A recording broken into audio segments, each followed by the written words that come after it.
Hello everyone, welcome to cricketworld.com. We are back again with our daily match insights video looking at the ICC Women's World Cup currently underway in India and Sri Lanka. The game that we are looking at is the game between England and South Africa. This is a very important game for both sides. And as always, to look at this game, I've got my friend and colleague Nikhil Narayan to talk about this game. Nikhil, this game is going to be played at Guwahati. How do you look at this particular game? A massive contest for both teams. England versus South Africa at Guwahati.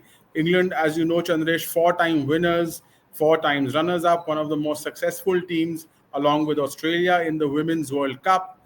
They lost in the final in 2022 to Australia. They have been in excellent form since 2023, won 19 and lost only 9 of their, women ODI internationals. A number of big players in their team are like Nat Scaver-Brunt, Heather Knight, Sophie Ecclestone, Tammy Beaumont, and Amy Jones. So they're a team of superstars, much like Australia, Chandresh. As far as South Africa are concerned, for me, they're the dark horse of the tournament. They won 24 but lost 21 of their ODI since 2022, so have had a mixed bag. They also have some big players in their squad like Laura Wolvard, Marizanne Kapp, Chloe Tryon, Tasmin Brits, and Masabata Class. So it's going to be an interesting clash. Obviously, England are one of the heavyweights, but South Africa are no minnows. So it's going to be an interesting clash, Chandresh, in Guwahati. Yeah, just looking at the two teams, who are some of the key players that we should look forward to?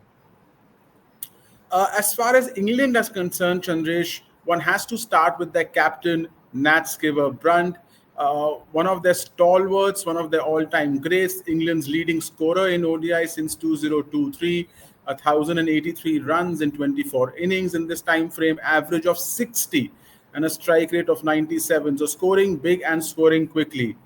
Then one has to look at the brilliant slow left-arm orthodox Sophie Ecclestone. She'll be the main threat from the ball in spinner-friendly conditions in India and Sri Lanka. From England's side, leading wicket taker for England since 2023, 38 wickets in just 19 ODIs in this time frame at a brilliant average of 16.4, an economy rate of just 3.6. So Sophie Ecclestone for me will be one of the bowlers of the tournament, one of the players to watch out for England.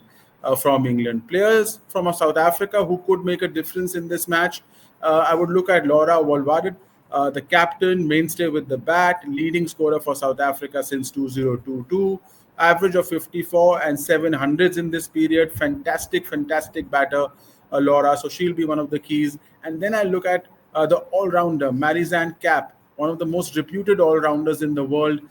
Fantastic hard-hitting middle order batter, average of 56 and strike rate of close to 92 since 2022.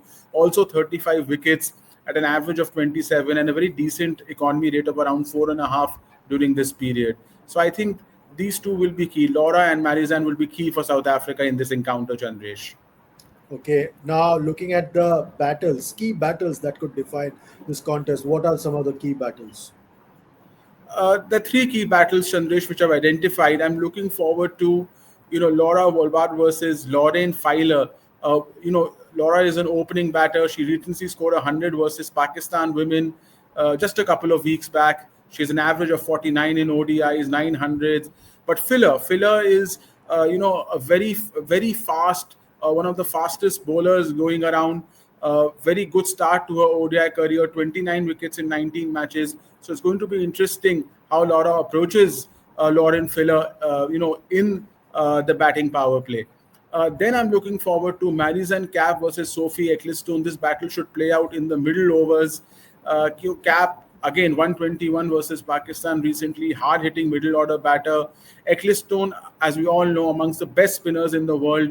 Overall 125 wickets in just 74 women ODI innings at an average of 19 and economy rate of 3.7. This will be a fantastic battle in the middle overs. I'm also looking forward to England's Nat Scaver-Brunt facing Masabata Class of South Africa. Brunt, amongst the greatest ODI batters of all time in women's cricket, 102 versus India in the warm-up match. She's in form. Class, a very talented bowler. She does her two strengths being she gets movement in the air and gets the ball to jag back in. to the right-hander. So it's going to be an interesting battle between Natskiver Brunt and Masabada Class also, Chandresh. Okay, so we've looked at all the key players, the key battles. Now comes the big question: Can South Africa upset the apple cart for England, or is England on its way to redemption? I mean, England have to start favourites, Chandresh. Just see the head-to-head matches. 46 between these two sides. England have won 35 out of them. South Africa only 10. Since 2022, it's 6-2 to England. England's depth in batting is incredible. I mean, there is also Danny Whitehorse, there's Heather Knight, there's Tammy Beaumont, Amy Jones. I mean, you name it, they have it. So also an excellent spin bowling unit for them. Weaknesses, none as such. South Africa, if you see, the strength is only the top order with Laura, with Tasmin Brits for a great opening pair, and then Marizan Cap. Weakness is their spin bowling unit. This is going to hurt South Africa, Chandresh, in this tournament. They have the worst combined bowling average for spin since 2022, worst among 17 teams. You can imagine how poor they are in their spin department. This is going to hurt South Africa in this tournament. So looking at the strength and weaknesses of both the teams, head-to-head record, I think, and the conditions, I think England start overwhelming favourites. I would give them a 70% chance of winning this encounter.